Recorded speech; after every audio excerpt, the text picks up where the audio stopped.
Stump করে শর্ত দিয়ে কখনো সংসার হয় না। আমার অলের সাথে পিঠ ঠেকে গেছে। আমার মেয়ের চেয়ে বড় কিছু না, আমার কাছে সবচেয়ে বড় আমার মেয়ে। কিন্তু ওর মুখের দিকে তাকাইয়ে, আলিশের মুখের দিকে তাকাইয়ে আমার স্টাম্পই করতে হয়েছে। কারণ এই ধরনের অদা আহাত আগেও দিছিল যে অ্যাক্সিডেন্ট ঘটাবে না, ভাঙচুর করবে না, এইটা সেইটা বিভিন্ন ধরনের কথা আগেও দিছিল, কিন্তু ও রাখে নাই। আবার যেরকম আহাত সেরকম হয়ে গেছে। কিন্তু এইবার আমরা সিদ্ধান্তেই চলে গেছিলাম যে ওর সাথে সংসার করতে দেবো না। তিশাও সিদ্ধান্ত নিয়েছিল যে করবে না। ও সব কিছু ছাড়ে আমার বাসায় চলে আসছে। ওর বাসায় এসি লাগানো, কত বড় বাসা, কত শান্তিতে ছিল। আমার ছোট্ট একটা বাসা, নাই এসি, ওর ফার্নিচার সব কিছু আমি দিয়ে দিছি। এমনকি ওকে যে ফার্নিচার দিছি ওগুলো আমি আনিও নাই। আমি চিন্তা করছি না, আমি আস্তে আস্তে বানাই নেবো। তারপরও ওর বড় বাসায় ফার্নিচারগুলো ওকে দিয়ে দিই আমি।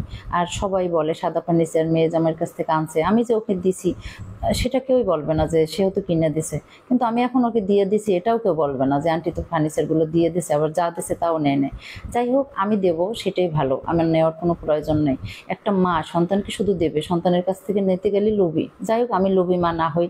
আমার জানি ওদের কাছ থেকে কখনোই দেওয়া লাগে না। আমি জানি ওদেরকে যতটুকু পারি হেল্প করতে পারি, চেষ্টা করব। আমি কখনোই নেব না, আর নেওয়ার ইচ্ছা আমার কখনো নাইও। আমার কথা হচ্ছে একটাই, যে সংসার করবে সুন্দর মতন করবে। এইগুলো কি, এই নোংরামি, এগুলো ভালো না, এগুলো আর ভালো লাগে না। এখন স্টাম্প করছি বাধ্য হইয়া।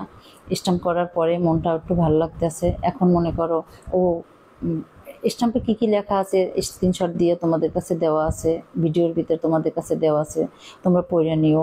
যে ও যদি এগুলো না মানে আমরা আইনগত ব্যবস্থা নিতে পারবো। তো এইগুলো বলার কারণ একটাই, কারণ ও বারবার ভুল করে, ও বারবার একই কাজ করে। এই জন্য নেক্সট ও 2 মাস পর 1 মাস পর করবে না, এটা কোনো গ্যারান্টি নেই। এই কারণে আমি স্টাম্প করতে বাধ্য হয়েছি। তোমরা কেউ আমাকে বললো না যে আন্টি তুমি মানে কেমন মানুষকে এইটা করলা, কিন্তু না, আমার কিছু করার নেই। আমার মেয়ের মুখের দিকে তাকাই এটা করতেই হয়েছে। তারপরে আজকে স্টাম্প করার পরে আরিফ সবাই আসছিল, আশিক। তো ওরা বাসায় যাওয়ার পরে আহাদ আমাকে বলছে যে তাহলে আম্মু আমরা এখন বাসায় যাই। তা আমি বলছি না, আমার মেয়েকে আমি যাইতে দেবো না। বলছে আলিশা তো গরমে অনেক কষ্ট হয়, ওর রুমে এসি লাগানো, আলিশা তো এসি ছাড়া থাকতে পারে না। আম্মু প্লিজ আমরা যাই, আর জীবনও এখন তো স্টাম্প করছি, এখন আর এসব করবো না। তারপর তুমি বাসা নাও, তারপর ঠিকই আমরা তো বাসা নিয়ে আসবো। কিন্তু এই ছোট্ট একটা বাসায় এতগুলো মানুষ, আমাদের জন্য তোমাদেরও কষ্ট হয়, তোমরা আর কত কষ্ট করবো আমাদের জন্য। আমি বলছি না, আমার যত কষ্ট হোক, এসি নাই, আলিশা কষ্ট করতে আছে, আলিশাকে আমি বাতাস করবো, চার্জার ফ্যান ছাড়িয়ে দেবো, কিন্তু তারপরও আমি আমার মেয়েকে আমি এই রিক্সের ভিতরে যাইতে দেবো না।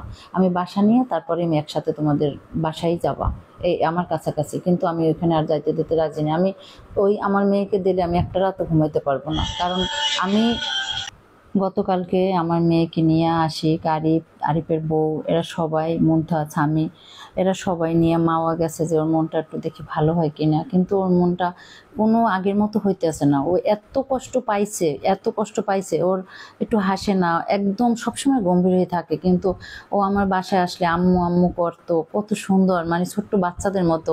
এর আগের বার একদিন আসছিল, একদিনের জন্য কুমির কুমির খেলছে, কত মজা করছে। আমার কাছে মনে হয় যেন আমার সেই ছোট্ট তিশা। কিন্তু মানে এইবার ওর মনটাই ঠিক হয় না। এই জন্য আমাদের ঘরে সবার মনই খারাপ, একদমই খারাপ। আমার তো একদম মানে কি যে অবস্থা, তোমার আঙ্কেল বলে তোমার চেহারার নিচে কালো হয়ে গেছে, চোখের নিচে কি অবস্থা হয়েছে তোমার, তুমি একটু ঠিক হও। আমি বলছি আমার মেয়ের ঠিক করে দাও, তাহলে আমি ঠিক হব। এখন ও এত কষ্ট পাইছে, ও ঠিক হইতেই পারতেছে না। তারপরে ওই যে আরিফ মামা, আরিফ ভাইয়া আর কি আসছিল, আরিফ মামা না, আরিফ ভাইয়া, যাই হোক, ও আমার নাতি, আমাকে নানি ডাকে, মানে নাতির মতো সম্পর্ক আর কি ওর সাথে, আমি নানা ভাইয়া ডাকি ওকে। এখন ও কালকে আসার পরে ওর মনে করো বারবার ওরা সবাই মিলে চেষ্টা করছে তিশার মনটা যেন একটু ভালো হয়। মানে আহাত তো কালকে, আমরা তো অনেকবার বলছি না আমার মেয়েকে এবার আর দিবই না, আর আমার মেয়েও বলছে আমি আর যাব না। তো আহাত তো একদম শিওর হয়ে এনেছে যে তিশা এবার মনে হয় আমার সাথে আর যাবে না, আর আম্মু আব্বু দেবে না এবার। আর ওর কোনো মুখই নেই, ওর কোনো কথাই নেই, ও কী বলবে, কোনো কথাই নেই, কোনো ভাষাই নেই। তারপরে ও নিচে যাইতে চাইছে, বলে আমি তাহলে আমি আত্মহত্যাই করবো, আমি আর বাঁচবো না। তা ও যা পারে, ও যে গাড়ির নিচে পড়তেও পারবে। এরপরে আরিফ আশিক ওরা ধরছে। তারপরে এক সময় আমরা মন নরম হয়ে গেছে, অনেক পাটা ধরছে, কান্নাকাটি করছে। যাই হোক, আমরা মানুষ তো। এই 5-7 দিন আগে ও আমার মেয়ে জামাই ছিল, ওর উপরে এরকম এরকম কষ্ট বা এরকম কোনো কিছু আমাদের ছিল না। এই বিয়ে ঘটনাটার পর আমার মন থেকেও একেবারে ওরে দেখলেও মেজাজটা খারাপ হয়ে যায়। সত্যি কথা, তোমরা বলবা যে আন্টিগুলো কি বলে জামাইয়ের কথা, ওকে দেখলেও মেজাজটা খারাপ হয়ে যায়। মানে ও যে কাণ্ডটা করছে, অন্য কোনো শ্বশুর শাশুড়ি হলে এখানে মনে হয় অন্য ধরনের সিনক্রেট করতো, আমরা কিছুই বলি না। তারপরেও কালকে বাসায় আসছে ভদ্র মতন, মানে আরিফের সাথে সবার সাথে কথা বলছি যে খারাপ ব্যবহার করে সবকিছু সমাধান করা যায় না, ভদ্রভাবেও অনেক কিছু করা যায়। তো এখন ওর মন ভালো করার জন্য আমরা অনেক চেষ্টা করছি। তারপর এক ক্ষেত্রে আরিফ বলছে যে তিশা মামি প্লিজ, যেহেতু ওর দুইটা হাত ব্যান্ডেজ করা, তোমার কাছে আমার অনুরোধ তিশা মামি তুমি একটু ওরে একটু খাওয়াই দাও। এরপরে তো ও তো রাজি না, তারপর ওর চোখ দিয়ে শুধু পানি পড়ছে যে যে আহাতকে আমি এত ভালোবাসি, সারা পৃথিবী আমার একদিকে, আহাত আমার একদিকে ছিল, আর সেই আহাতকে আজকে দুইটা হাতে ব্যান্ডেজ করা খাওয়াই দেওয়ার জন্য সবাই অনুরোধ করে, অথচ আমার মন থেকে ওঠে না।